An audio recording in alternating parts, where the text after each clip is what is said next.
ঋতুবৈচিত্র্যের পর এবার একটু স্বাদ বদলের পালা। বাঙালি বড় প্রেমিক প্রবণ, প্রেম যেন জীবনের সাথে ওতপ্রোতভাবে জড়িয়ে থাকে। তাই তো আমাদের সাহিত্য এত সমৃদ্ধ, যেখানে ছত্রে ছত্রে প্রেম, তাকে পাওয়ার আনন্দ, না পাওয়ার বেদনা, সব কিছু রূপ নেয় শব্দের মধুর বুননে বোনা কবিতার ছন্দে।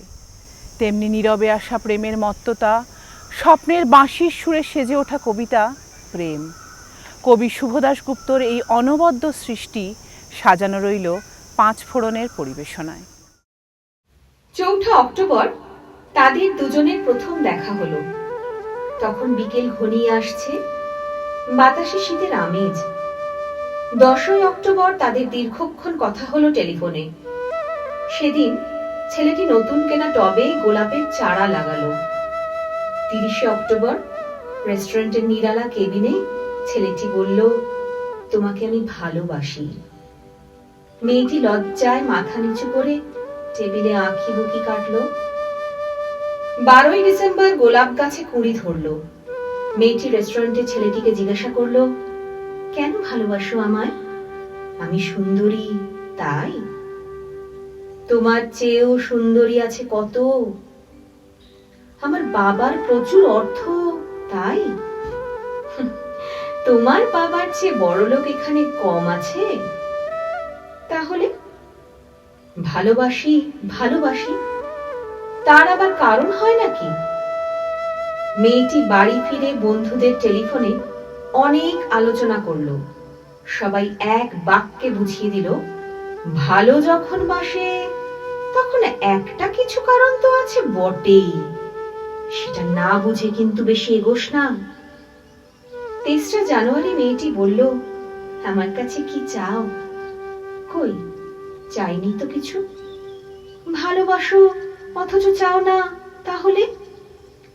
না চাহিলে যারে পাওয়া যায়, তে আগিলে আসে হাতে। এই তো গান, শুধুই গান, তাছাড়া আর কি? কিছুই যদি না চাও তবে ভালোবাসো কেন?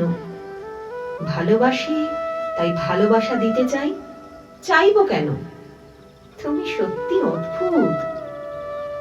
১০ই ফেব্রুয়ারি দুজনের দেখা হলো মেট্রো স্টেশনের পাতালে। ছেলেটি বলল, আমি কাল সারা রাত বাঁশি বাজিয়েছি।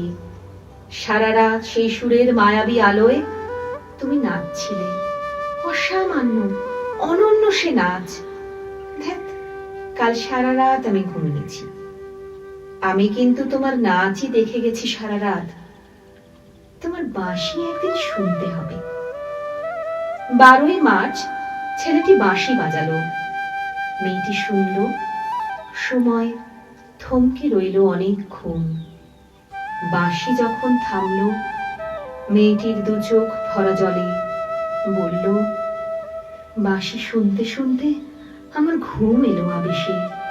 আমি দেখলাম আমি নাচছি মেঘের মাঝখানে, তারাদের পাশে আমি নাচছি। আকাশে ফুলের গন্ধ। ডাক্তার আমায় বাঁশি বাজাতে নিষেধ করেছেন। সে কি? কেন? বাঁশি আমায় টেনে নিয়ে যায় স্বপ্নের মধ্যে। ডাক্তার বলেছে, স্বপ্ন দেখে দেখে আমার মস্তিষ্কের শিরা উপশিরায় জট পাকিয়ে যাচ্ছে। তাহলে ভাবছি।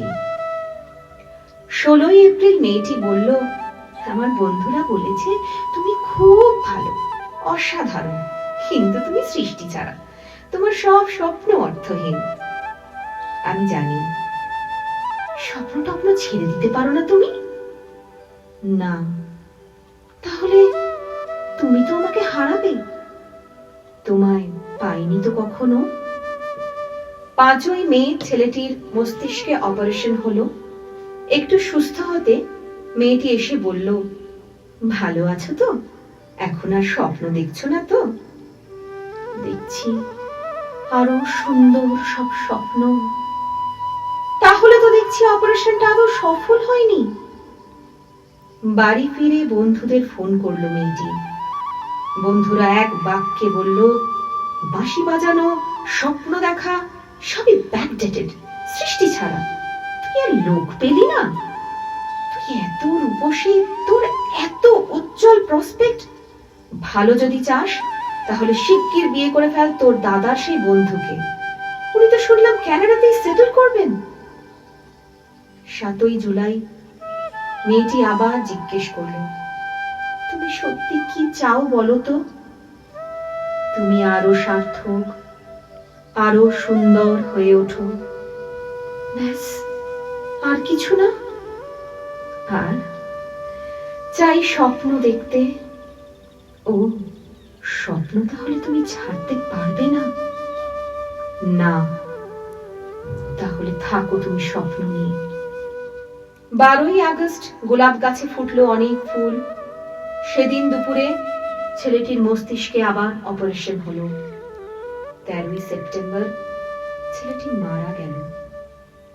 14ই সেপ্টেম্বর মেয়েটির শুভ বিবাহ সুসম্পন্ন হলো কানাডাগামী সেই পাত্রের সঙ্গে। 20 সেপ্টেম্বর গোলাপ গাছটি হঠাৎ ঝড়ে উপড়ে পড়ে গেল। সেদিন সন্ধ্যার বিমানে মেয়েটি হানিমুনে গেল। যাবার আগে বন্ধুদের বলে গেল, স্বপ্নের চেয়ে বাস্তব অনেক ভালো, অনেক মধুর। স্বপ্ন দেখে কেবল বোকারা। 4 অক্টোবর ছেলেটির মা ঝরে পড়া গোলাপ গাছটিকে সযত্নে তুলে ফেলে দিলেন। শূন্য টবে তখন কয়েকটা পোকা, কয়েকটা মাছি। আমরা কেউ জানি না ওগুলো পোকা, মাছি নাকি ছেলেটির স্বপ্ন। আমরা ঠিক জানি না, আমরা কেউই জানি না।